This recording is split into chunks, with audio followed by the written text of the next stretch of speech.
Collective में divine masculines की क्या एनर्जी है after this solar eclipse and new moon, उसके बारे में बात करेंगे। एंड डिवाइन फैमिलीज किस एनर्जी में है, या कलेक्टिव में ट्विन फ्लेम्स की स्पिरिचुअल जर्नी में क्या चल रहा है, या ये जर्नी आपसे क्या कहना चाहती है, उसके बारे में हम बात करेंगे। सो इस चैनल पर जो भी आए हैं, अगर आप न्यू कमर्स हैं तो आपको मेरी बातें थोड़ा जल्दी समझ नहीं आएंगी, क्योंकि यहाँ पर हम सोल लेवल की बातें करते हैं एंड धीरे धीरे आप भी समझना शुरू हो जाएंगे। और जो भी न्यू कमर्स हैं, न्यू बीइंग्स हैं, आप सभी का स्वागत है। एंड अगर आपको लगता है ये एनर्जी आपसे रेजोनेट करती है, आप दूसरे स्पिरिचुअल बीइंग्स, ट्विन फ्लेम्स तक इस एनर्जी को ज़रूर शेयर करें। प्लीज़ शेयर किया कीजिए, क्योंकि हो सकता है किसी की कोई मदद हो जाए। चलिए, आज मैं एनर्जी की 2 लेवल में बात करूंगी। मटेरियल वर्ल्ड में क्या चल रहा है एंड स्पिरिचुअल वर्ल्ड में क्या चल रहा है। पहले मैं स्पिरिचुअल वर्ल्ड की बात करना चाहती हूँ। बिगेस्ट ट्रांसफॉर्मेशन जिस डायमेंशन में राइट नाउ आप हैं, उससे नेक्स्ट डायमेंशन को आपने अचीव किया है। जिन्होंने इनर वर्क किया है, यहाँ जो हाईली स्पिरिचुअल बीइंग्स हैं, उन्होंने न्यू स्पिरिचुअल गिफ्ट्स को अनलॉक किया है। स्पिरिचुअल एनर्जी में सेकंड एनर्जी है यहाँ पर किसी गुरु का, किसी मेंटोर का, किसी डिवाइन टीचर का आपके जीवन में आगमन होना एंड आपकी लाइफ में ब्लेसिंग्स का शॉवर होना एंड किसी धार्मिक स्थान पर आपका विजिट करना जो कि प्लान्ड नहीं था। अब जो फेस्टिवल्स गए हैं उसके बारे में मैं नहीं बोल रही हूँ, पूरी दुनिया जाती है, लेकिन आपने प्लान नहीं किया था बट फिर भी आप कहीं ना कहीं पहुँचे हैं, तो वो एक डिवाइन पर्पस था। और किसी का अपने गुरु से मिलन होना, या किसी का किसी सत्संग में मिलन होना, या कोई भी spiritual work, being twin flame, family और मैस्कुलिन एनर्जी आपने किया है, तो ये एक आपकी स्पिरिचुअल जर्नी में एक नेक्स्ट ग्रोथ को बताता है। सो स्पिरिचुअल लेवल पर हाईली अवेकन डिवाइनल बीइंग्स ने या स्पिरिचुअल बीइंग्स ने इस जर्नी के बारे में इन कुछ दिनों में क्या जाना है, उन्होंने ये जाना है, या जो न्यू कमर्स है आप भी इस चीज़ को ध्यान से सुनिए, आपको क्या जानना है। ट्विन फ्लेम जर्नी आपसे क्या कहना चाहती है। Twin flame journey is all about to break the matrix personality of yours. आपकी जो मैट्रिक्स पर्सनालिटी है, मटीरियल वर्ल्ड की जो पर्सनालिटी है as a divine feminine and masculine, उसको ब्रेक करना and to know the real self of you as a spiritual being or highly awakened being or divine being। अपनी original, आपकी जो आप हो, आपकी जो पहचान है, आपकी जो हायर सेल्फ है, आपकी जो हाई कॉन्शियसनेस है, आपकी जो ओरिजिनलिटी है, उसको पहचानना as a divine being. And matrix में जो डिवाइन फेमिनिन एंड मैस्कुलिन की कॉन्शियसनेस में जो आप कॉन्टीन्यूसली पैटर्न्स को रिपीट कर रहे हैं, कर्मास को रिपीट कर रहे हैं, उन पर विराम लगाना और ये समझना कि ये जर्नी आपको इसलिए मिली है ताकि आप एक इंडिविजुअल वननेस को पहचान पाए, ताकि आप एक इंडिविजुअल होलनेस में आ पाए। सो आई होप आप में से कुछ बीइंग्स को ये बातें समझ आई होंगी, क्योंकि ये बातें फील करने की हैं। जो ट्विन फ्लेम्स हैं, जिन्होंने हाली लेवल पर इन वर्क किया है, वो इन चीज़ों को महसूस करते हैं। मीन्स ये फील करने की चीज़ें हैं, इन्हें हम शब्दों में बयान नहीं कर सकते, आपको बोल के नहीं बता सकते हैं, लेकिन शब्दों में, क्योंकि मटेरियल वर्ल्ड में है और मटेरियल कॉन्शियसनेस अगर आपकी अभी है, तो आपको यही समझना है कि आपको आपकी जो डिवाइन फेमिनिन एंड मैस्कुलिन की जो सेपरेटेड कॉन्शियसनेस है, उसको ब्रेक करके अपने आप को एक इंडिविजुअल होलसम और इंडिविजुअल वननेस के रूप में पहचानना, यही आपका ट्विन फ्लेम जर्नी का पर्पस है। एंड साइड बाय साइड आप जो अपना पर्पस करते हैं, that is just like a cherry on the cake. So काफ़ी डिवाइन बीइंग्स ने राइट नाउ इसे पहचाना होगा, अपनी कॉन्शियसनेस को, अपनी रियल कॉन्शियसनेस को, अपनी हाईली स्पिरिचुअल बीइंग को इन्हीं दिनों में आपने पहचाना है। और ये एक मेजर ट्रांसफॉर्मेशन को शो करता है कि अब आप जो हैं अपने आप को एक सिलेस्टियल बीइंग या स्पिरिचुअल बीइंग या डिवाइन बीइंग या हाईली कॉन्शियस बीइंग के रूप में पहचानते हैं। और अब आप ये जानते हैं कि जो भी मैट्रिक्स में चल रहा है वो सिर्फ एक इल्यूजन है। इल्यूजन है क्योंकि अगर आप न्यू कमर्स है तो आपको लगेगा हम कैसे मान लें इल्यूजन है, क्योंकि हम देख रहे हैं, हम चल रहे हैं, हम डिवाइन मैस्कुलिन को भी देख रहे हैं, हम फैमिली को भी देख रहे हैं, सब कुछ होता हुआ कर्म भूमि में सब हो रहा है, चल रहा है। क्यों चल रहा है? क्योंकि आपका कर्मा है, चलेगा। लेकिन जब आप अपने आप को वैराग्य में ले जाते हैं या हाईली कॉन्शियस स्टेट में ले जाते हैं, तब आप समझ पाते हैं कि everything is illusion and divine is only the greater purpose. So यही ट्विन फ्लेम जर्नी आपको सिखाना चाहती है कि आपको आपका यूनियन जो है अपनी हायर कॉन्शियसनेस के साथ करना है, ताकि आप अपनी ट्रू डिवाइन बीइंग में आ सके और अपने डिवाइन के साथ यूनियन में आ सके। चलिए अब हम मटेरियल वर्ल्ड में क्या चल रहा है उसकी कुछ कलेक्टिव की एनर्जी की बात कर लेते हैं।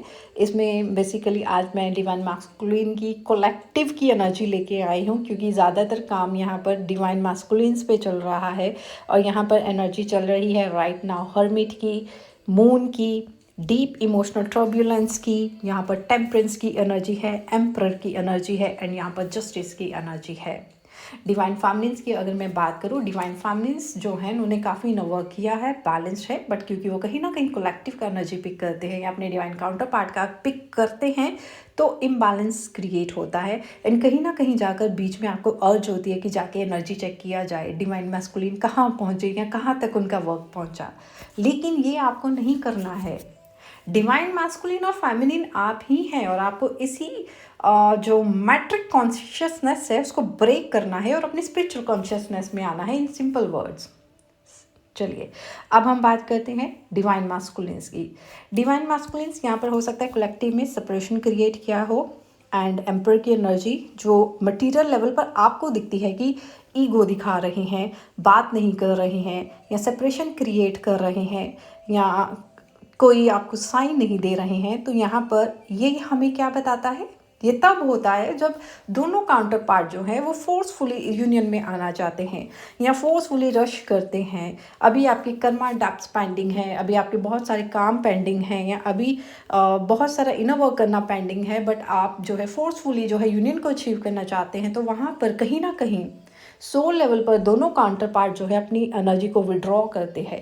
दोनों करते हैं या कोई एक करता है, फेमिनिन करती हैं या मैस्कुलिन करते हैं, दोनों एक साथ करते हैं, तो सोल लेवल पर उनको स्पेस चाहिए ताकि वो फिर से एक बार अलाइनमेंट में आ सके।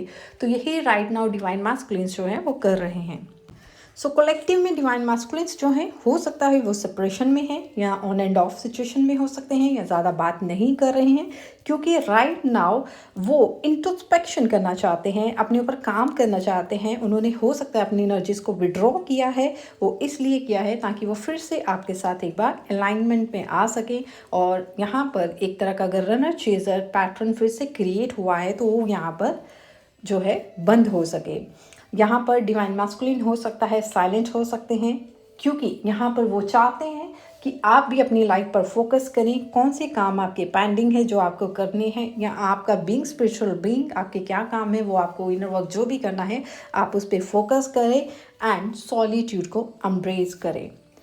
क्योंकि न्यू मून गया है एंड जो एक्लिप्स गया है, इमोशनल टर्बुलेंस ऑलरेडी बहुत थी एंड जब भी न्यू मून आता है या फुल मून आता है, डीप इमोशनल टर्बुलेंस जो है कलेक्टिव में होता है और ऐसे में आप फोर्सफुली अपने काउंटर पार्ट को यूनियन में आने के लिए बोलते हैं या आप कॉन्टैक्ट में भी हैं, तो कहीं ना कहीं इमोशनल टर्बुलेंस को आप दोनों मिसअंडरस्टैंड करते हैं एंड वहाँ पर आपके hidden fears, illusions and insecurities जो है वो सरफेस पे आना शुरू हो जाती हैं और एक तरह से धीरे धीरे यहाँ पर सेपरेशन क्रिएट होना शुरू हो जाता है, क्योंकि एनर्जीज दोनों की अलाइनमेंट में नहीं है। सो यहाँ पर डिवाइन मास्कुलिन जो है वो रैशनल डिसीजंस ले सकते हैं, बाउंड्री सेट कर सकते हैं। आपको सरफेस लेवल पर दिख सकता है कि वो रिजिड हो रहे हैं, लेकिन वो अपने ऊपर काम कर रहे हैं और जो भी काम डिवाइन मास्कुलिन या फेमिनिन करते हैं वो ज़्यादातर डिवाइन ऑर्डर पे ही करते हैं। और अगर डिवाइन मास्कुलिन कार्मिक वर्ल्ड में आपको थोड़ा बिजी दिख रहे हैं, तो यहाँ पर हो सकता है कि उन्हें अपना कार्मिक डेप्थ यहाँ पर बैलेंस करना है, उस पर वर्क करना है, कर्मास को रिलीज करना है, ताकि वो आपके साथ एक बार फिर से यूनियन में आ सके। बैलेंस करना या रिलीज़ करना दोनों अलग चीज़ है। सो जो भी सिचुएशन के अकॉर्डिंगली होगा वो उसे करेंगे ताकि वो आपके साथ एक बार फिर से यूनियन में आ पाएँ एंड एक डिसीजन ले सकें कि वो एक्चुअली में चाहते क्या हैं। सो जो मैंने आपको शुरू में बताया कि what you put in connection is what you will receive. चाहे आप डिवाइन फैमिलीन हैं या मैस्कुलिन हैं, जो भी आप इस कनेक्शन में डालोगे वही आपको मिलेगा। अगर डिवाइन मैस्कुलिन ने किसी तरह का कर्मा यहाँ पर क्रिएट किया है, इस कनेक्शन को डिनाई किया है एंड बार बार यूनिवर्स के समझाने के बाद भी वो इस कनेक्शन को या अपनी रिस्पॉन्सिबिलिटी को बीइंग ट्विन फ्लेम नहीं लेना चाहते हैं, तो यहाँ पर उन्होंने जो इस कनेक्शन में दिया है उन्हें एज अ कर्मा या जस्टिस के रूप में वही मिलेगा, जहाँ से वो लेसन्स लर्न करेंगे और आपके पास वापस अलाइनमेंट में आएंगे। सो ये समय है टेम्परेंस का। टेम्परेंस मतलब बैलेंस बना के रखने का, पेशेंस का एंड डिवाइन टाइमिंग के आने का वेट करने का। सो फोर्सफुली यहाँ पर आपको कुछ भी नहीं करना है। अगर आपका सेपरेशन क्रिएट हुआ है या थोड़ा सा इमोशनल ट्रबुलेंस है, पर्जिंग है, तो यहाँ पर आपको अपने इनर वर्क करने की ज़रूरत है। अपने ऊपर काम कीजिए, बाउंड्रीज क्रिएट कीजिए, बाउंड्री सेट कीजिए एंड रश नहीं कीजिए। फियर में नहीं आइए, डरिए नहीं कि अब हमारे डिवाइन काउंटर पार्ट का क्या होगा, हमारी इस जर्नी का क्या होगा। सो एवरीथिंग जो भी है सब कुछ आप डिवाइन को सरेंडर कर दें। सो स्पिरिचुअल वर्ल्ड में जो भी चीज़ें हुई वो मैंने आपको बताया एंड मटीरियल वर्ल्ड में जो भी कर्मा बैलेंसिंग हो रहा है या रिलीजिंग हो रहा है या जस्टिस की एनर्जी है, ताकि एक बार फिर से डिसीजन ले सके दोनों डिवाइन काउंटर पार्ट। और हो सकता है यहाँ पर किसी एक ने या दोनों ने यहाँ पर अपनी एनर्जीज को विड्रॉ किया है और वो जो है जर्नी के लिए ज़रूरी है, क्योंकि सेपरेशन एक प्रिपरेशन पीरियड होता है और यहाँ पर अब आपको अपना आगे फर्दर काम करना होता है। और जो यूनियन में है उनको भी थोड़ा ध्यान रखने की ज़रूरत है, क्योंकि थोड़ा सा एनर्जीज का टर्बुलेंस यहाँ पर है, तो बैलेंस करके चलना, इनर वर्क कंटिन्यू करके रखना साथ में, ये बहुत ज़रूरी रहता है। सो गाइस, आज के लिए इतना ही। आई होप आपसे ये एनर्जीज रेजोनेट की होंगी, जिनसे की होगी वो आप मेरे को ज़रूर बताना। Thank you so much. Take care of yourself. Bye.